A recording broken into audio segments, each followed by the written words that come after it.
रात भर बवाल, सुबह सन्नाटा। देखिए इस वक्त हमारी मौजूदगी सासाराम के बाजार समिति तकिया के बाहर है और मैं आपको बता दूं कि रात भर यहाँ पर भारी बवाल देखने को मिला। और अभी तस्वीरें आप देख सकते हैं किस तरीके से बाजार समिति तकिया के बाहर हमारी मौजूदगी है और भारी संख्या में सुरक्षा कर्मियों की यहाँ पर तैनाती की गई है। लेकिन बीती रात जिस तरीके से भारी बवाल यहाँ पर देखने को मिला, एक ट्रक आता है और ट्रक में जो मैं आपको बता दूं कि टीने के बक्से को लेकर बवाल हो जाता है। लोगों में ये अफवाह फैलती है, जैसा कि रोहतास के पुलिस कप्तान रोशन कुमार और डीएम उदिता सिंह ने कहा कि इसमें ईवीएम हो सकता है। ईवीएम में गड़बड़ी को लेकर लोगों में अफवाह फैलती है और यहाँ पर भारी बवाल हो जाता है। राजद समर्थक से लेकर जनसुराज के समर्थक, निर्दलीय प्रत्याशियों के समर्थक भारी बवाल यहाँ पर काटते हैं और रात भर यहाँ पर लोग डटे रहते हैं, सुबह तक लोग डटे रहते हैं। सुबह ही प्रेस वार्ता के माध्यम से रोहतास के पुलिस कप्तान रोशन कुमार और डीएम उदिता सिंह ने साफ शब्दों में कहा कि जिस तरीके से लोगों के द्वारा ये कहा जा रहा है कि सीसीटीवी कैमरा के जांच को लेकर लोगों के द्वारा कहा जा रहा है कि आखिर जांच क्यों नहीं कराया जा रहा है, तो डीएम उदिता सिंह ने साफ शब्दों में कहा कि जो भी प्रत्याशी हैं उनके द्वारा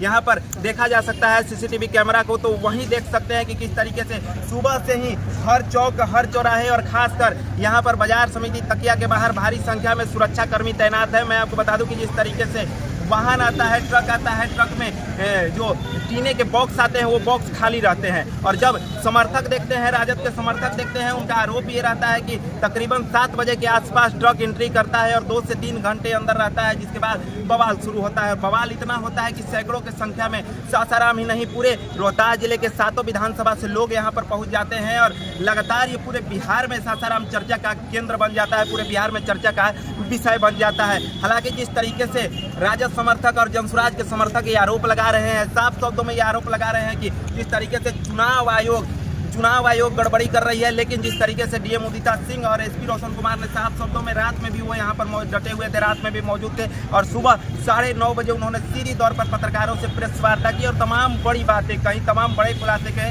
वो भी हम आपको सुनवाएंगे। लेकिन अभी का दृश्य देखिए कि किस तरीके से यहाँ पर पूरी तरीके से सुरक्षा कड़े इंतजाम कर दिए गए हैं। लेकिन मैं एक बार आपको पुनः बताना चाहूँगा कि जिस तरीके से रात्रि में बवाल हुआ, बवाल का सीधा तौर पर ईवीएम को लेकर सवाल उठ रहा था कि ईवीएम में गड़बड़ी किया गया, सीसीटीवी कैमरे नहीं दिखाए गए। ये तमाम राजद समर्थकों का आरोप था, ये तमाम जनसुराज समर्थकों का आरोप था, प्रत्याशियों का आरोप था। लेकिन इस पूरी बात को डीएम उदिता सिंह ने खंडन किया। तो वहीं रात में एक खबर भी चल रही थी कि प्रशासन के द्वारा लाठीचार्ज भी किया गया है, लाठी भी बरसाया गया है। इस पर साफ शब्दों में एसपी रोशन कुमार और डीएम उदिता सिंह ने साफ शब्दों में कहा कि कोई बल प्रयोग नहीं किया गया है और इसका साफ तौर पर हम खंडन करते हैं। जी हाँ, जिस तरीके से ये खबर फैलाई जा रही थी कि लाठीचार्ज किया गया है, अब वास्तविकता क्या है, जो लोग यहाँ पर मौजूद होंगे जरूर उनको पता होगा। लेकिन डीएम और एसपी ने लाठीचार्ज का पूरी तरीके से यहाँ पर खंडन कर दिया गया। आप देखना दिलचस्प हो गया है कि कल मतगणना है, मतगणना में 7 विधानसभा सीटों का जो प्रत्याशियों का किस्मत है ईवीएम बॉक्स में बंद है, लेकिन प्रत्याशी कह रहे हैं कि गड़बड़ी का आरोप है, पुनः चुनाव कराने का ये सब तमाम मांग प्रत्याशी कर रहे हैं, महागठबंधन के प्रत्याशी कर रहे हैं। लेकिन 7 विधानसभा सीट है, 7 विधानसभा सीट में कल जब मतगणना होगा और मतगणना होगा तो जिस तरीके से जब बवाल हो रहा था तो एनडीए के प्रत्याशी यहाँ पर दिखाई नहीं दे रहे थे, खासकर महागठबंधन और जनसुराज और निर्दलीय प्रत्याशी यहाँ पर डटे हुए थे। लेकिन सवाल यह है कि जब मतगणना होगा तो अगर महागठबंधन की सीटें यहाँ से निकलती है, महागठबंधन का दबदबा रहता है, उसके बाद क्या माहौल होगा। जिस तरीके से महागठबंधन के लोग ईवीएम में गड़बड़ी का मामला उठा रहे थे और कल 14 तारीख को मतगणना होगा, लेकिन आज यहाँ पर हाई लेवल मीटिंग किया जा रहा है। जानकारी के मुताबिक सभी प्रत्याशियों को बुलाकर हाई लेवल मीटिंग किया जा रहा है, सभी प्रत्याशियों को बताया जा रहा है। और मैं आपको बता दूं कि जिस तरीके से जो ट्रक था, जिस ट्रक में टीन का बक्सा था, साफ शब्दों में डीएम उदिता सिंह के द्वारा क्या कहा गया कि वो बक्सा 500 मीटर दूरी, जो स्ट्रांग रूम है उससे 500 मीटर दूरी पर ही रखा गया था, जिसका तस्वीर आप सीसीटीवी कैमरे के माध्यम से देख सकते हैं, प्रत्याशी देख सकते हैं। लेकिन लोगों में कई सवाल उठ रहे हैं, लोगों में सवाल ये उठ रहे हैं कि आखिर जब वो बक्सा आ रहा था, वो बक्सा किस लिए आ रहा था। ये भी डीएम उदिता सिंह ने साफ शब्दों में कहा कि जब भी मतगणना होता है, मतगणना के बाद जो भी ईवीएम बॉक्स होता है वही बक्से में बंद कर सुरक्षित स्थानों पर रख दिया जाता है। लेकिन लोग ये सवाल कर रहे हैं कि आखिर 8 बजे 9 बजे रात्रि को वो ट्रक क्यों आया। ये तमाम सवाल उठ रहा है और ये तमाम सवाल उठने भी चाहिए, लेकिन इसका तमाम जवाब डीएम और एसपी प्रेस वार्ता के माध्यम से कर रहे हैं। फिलहाल हम इस ग्राउंड जीरो पर खबर लगातार दिखाते रहेंगे, अपडेट लगातार देते रहेंगे कि बाजार समिति तकिया का क्या कुछ माहौल है। अभी पूरी तरीके से शांतिपूर्ण तरीके से माहौल है, प्रशासन चप्पे चप्पे पर है, चप्पे चप्पे पर निगरानी हो रही है और स्वयं डीएम उदिता सिंह और एसपी रोशन कुमार ने कहा जाए तो कमान संभाल लिया है। स्थिति सुरक्षा को और भी ज्यादा मजबूत कर दिया गया है। जो पहले थर्ड लेयर में सीएपीएफ को लगाया गया, तब तीनों लेयर में सीएपीएफ को डिप्लॉय कर दिया गया है और वहां जो वाहनों का जो परिचालन है उसको नियंत्रित तरीके से किया गया।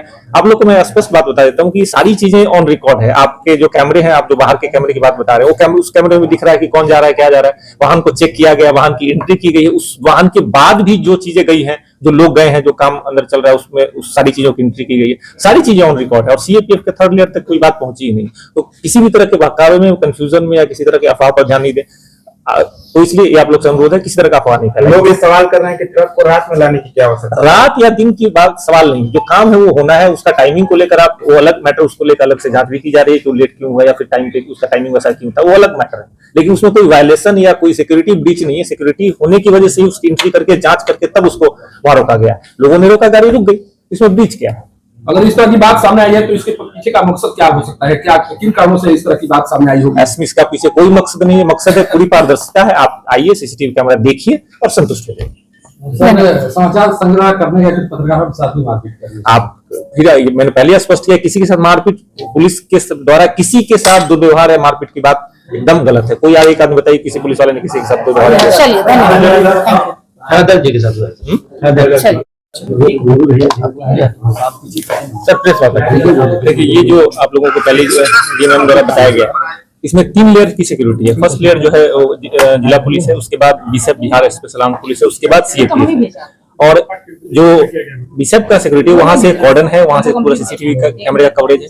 तो ये जो वाहन की बात बताई जा रही है, जो लोग वहां थे उनके द्वारा भी बताया गया है, इस बात की पुष्टि की गई कि वाहन को जब से देखा गया तब से उन लोगों ने उसको रोक के रखा। उन्होंने इस बात को मांग की कि गाड़ी को बाहर नहीं निकाला जाए, हमारे सामने चेक किया जाए। जो उनके सामने चेक किया गया है, उस वाहन की प्रॉपर एंट्री की गई, वो भी उनके द्वारा सत्यापन किया गया। उसके बाद भी जो एंट्री हुई है, सारा एंट्री ऑन रिकॉर्ड है।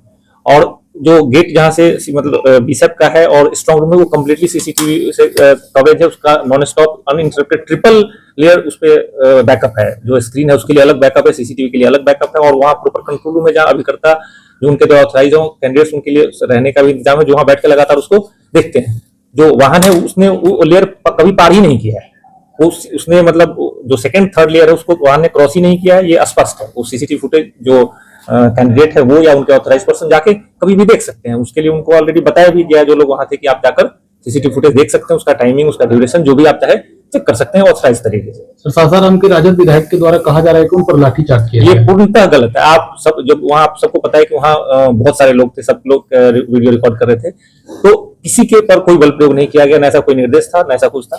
वहां अर्धसैनिक बलों की जब कंपनी आई हुई, उनके आने पर, उनके गाड़ी से उतरने पे कुछ लोगों में भगदड़ जैसी स्थिति उत्पन्न हुई। जो सीसीटीवी फुटेज भी कई न्यूज चैनल पे शेयर किया गया कि लोग भागते हुए दिख रहे हैं, लेकिन उसमें कहीं भी फुटेज में किसी पर बल प्रयोग करते हुए या किसी के साथ मारपीट या किसी के साथ जैसी कोई बात नहीं दिखाई दे रही है। वो कुछ ऐसा उस समय हालात हुआ कि लोग वहां से भागे, इसमें ये हुआ, लेकिन किसी के साथ कोई बल प्रयोग या बदसलूकी ऐसी कोई बात बिल्कुल भी गलत है। न हम लोग की तरफ से ऐसा कोई निर्देश दिया गया, न ऐसी कोई घटना हुई। धन्यवाद।